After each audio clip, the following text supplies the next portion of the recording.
नमस्ते दोस्तों, विज्ञान भैरव तंत्र की इस यात्रा में आपका स्वागत है। आज हम बढ़ रहे हैं 39वें सूत्र की ओर। 39वें सूत्र में शिव भगवान कहते हैं, ओम जैसी किसी ध्वनि का मंद मंद उच्चारण करो। जैसे जैसे ध्वनि पूर्ण ध्वनि में प्रवेश करती है, वैसे वैसे तुम भी। आइए समझने का प्रयास करते हैं कि इस विधि का प्रयोग हमें कैसे करना है। सूत्र का पहला भाग कहता है, ओम जैसी ध्वनि का मंद मंद उच्चारण करो। उदाहरण के लिए हम ओम को ले रहे हैं। यह एक आधारभूत ध्वनि है। अ, उ और म, ये तीन ध्वनियाँ ओम में सम्मिलित हैं। ये तीनों बुनियादी ध्वनियाँ हैं। अन्य सभी ध्वनियाँ इनसे ही बनी हैं, उनसे ही निकलती हैं। जैसे फिजिकल वर्ल्ड में इलेक्ट्रॉन्स, प्रोटॉन्स एंड न्यूट्रॉन्स हैं, उसी तरह ध्वनियों के जगत में अ, उ और म है। कहते हैं आत्यंतिक अर्थ में अस्तित्व एक है। In the true sense existence is one. परम अर्थ में एक ही नियम है, लेकिन यह परम है, सुप्रीम है। और जो कुछ हम देखते हैं वह सापेक्ष है, प्रोजेक्टेड है। वह परम नहीं है, इट इज़ नॉट सुप्रीम। परम हमेशा प्रच्छन्न है, छिपा हुआ है, अदृश्य है, इनविजिबल है। The supreme is invisible to our eyes. हम उसे देख नहीं सकते, क्योंकि जैसे ही हमें कुछ दिखाई पड़ता है वह तीन में विभाजित हो जाता है। It gets divided into three. कौन से तीन में? दृष्टा, दृश्य और दर्शन में बढ़ जाता है। It gets divided into seer, seen and seeing. आप मुझे देख रहे हैं, तो आपके और मेरे बीच ज्ञान का, दर्शन का संबंध बन गया। प्रतिक्रिया तीन में बट गई, परम तीन में विभाजित हो गया। जिस क्षण वह ज्ञान बनता है, उसी क्षण तीन में बट जाता है। नोअर, नोइंग एंड नोन में अज्ञात एक है, अननोन इज वन, मगर ज्ञात होते ही तीन में बढ़ जाता है। ज्ञात सापेक्ष है, अज्ञात परम है। Knowledge is projected and the unknown is supreme. परम के संबंध में हमारी चर्चा भी, बातचीत भी, सोच भी परम नहीं है। परम शब्द भी सापेक्ष हो जाता है, प्रोजेक्टेड हो जाता है। इसलिए जिन्होंने भी सत्य को जाना है, उन सभी ने एक बात अवश्य कही है कि सत्य तो कहा नहीं जा सकता। जैसे भौतिक शास्त्र में हर चीज़ तीन में विभाजित हो जाती है, इलेक्ट्रॉन्स, प्रोटॉन्स एंड न्यूट्रॉन्स में, उसी तरह कवि कहते हैं कि हर चीज़ सत्य, शिव और सुंदर में बढ़ जाती है। समाधि के विश्लेषण में भी सत्य, चित्त, आनंद तीन में बढ़ जाता है। इसी तरह हम किसी भी आयाम में गति करें, चाहे किसी भी आयाम में, वह तीन के नियम में पहुँच ही जाते हैं। तो आइए सूत्र पर वापस आते हैं। अ, उ और म, ये तीन बुनियादी ध्वनियाँ हैं। ओम को परम कहा जाता है, क्योंकि परमात्मा के अत्यंत निकट है। उसके पीछे ही अज्ञात का वास है। जहाँ तक ध्वनियों का संबंध है, ओम ध्वनियों का अंतिम पड़ाव है। ये अस्तित्व की सीमा बनाती है। इन तीनों के पार अज्ञात में प्रवेश है। इसलिए ओम को इतना उपयोग किया जाता है। हर धर्म में आमेन, आमीन, ये सब ओम के ही रूप हैं। ओमनी प्रेजेंट, ओमनी पोटेंट, इन शब्दों का भी ओम से ही संबंध है। यहाँ तो ओम का पूरा विज्ञान ही निर्मित कर दिया गया है। सूत्र कहता है, ओम जैसी ध्वनि का मंद मंद उच्चारण करो।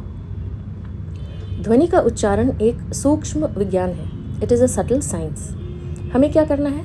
पहले धीमा धीमा ओम ध्वनि का उच्चारण करना है। सूत्र में आगे कहा गया है, जैसे जैसे ध्वनि पूर्ण ध्वनि में प्रवेश करती है, वैसे वैसे तुम भी।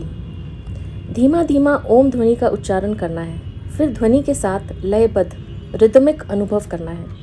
जब ओम का उच्चारण करें तो उससे भर जाएं, ओम बन जाए, ध्वनि ही बन जाए।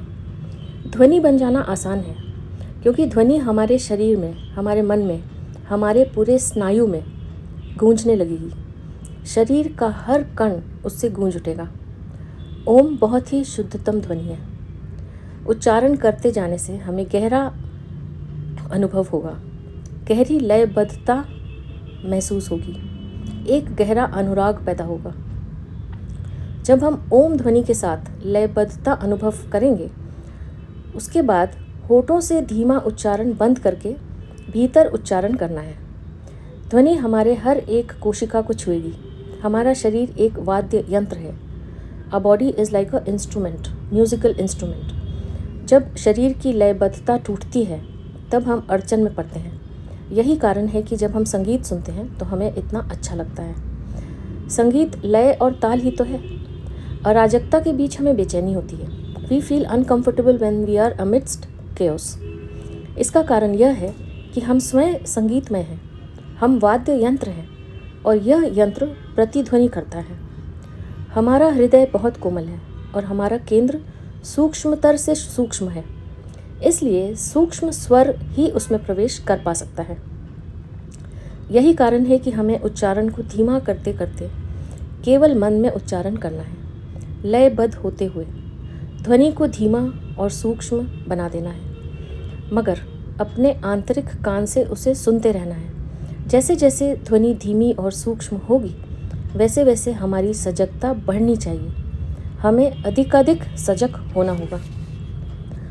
तब तक सजग होकर प्रतीक्षा करनी है जब तक ध्वनि इतनी सूक्ष्म हो जाए कि 3 के जगत से 1 के जगत में, परम जगत में छलांग लगा ले। जब यह छलांग लगती है तब ध्वनि विलीन हो जाती है और यह मनुष्य के लिए सर्वाधिक सुंदर अनुभव है। हमें अचानक पता चलता है कि ध्वनि कहीं विलीन हो गई। ज़रा देर पहले हम ओम की ध्वनि को सुन रहे थे, मगर अब वो बिल्कुल नहीं है। हमारा प्रवेश 1 के जगत में हो गया, 3 का जगत जाता रहा और यही पूर्ण ध्वनि है, निर्ध्वनि है। इस विधि में एक कठिनाई है कि इसका प्रयोग करते करते हमें नींद आ सकती है। इसलिए यह याद रहे कि पूरी विधि के प्रयोग में हमें सजग रहना है और धीरे धीरे इस सजगता को बढ़ाते चले जाना है।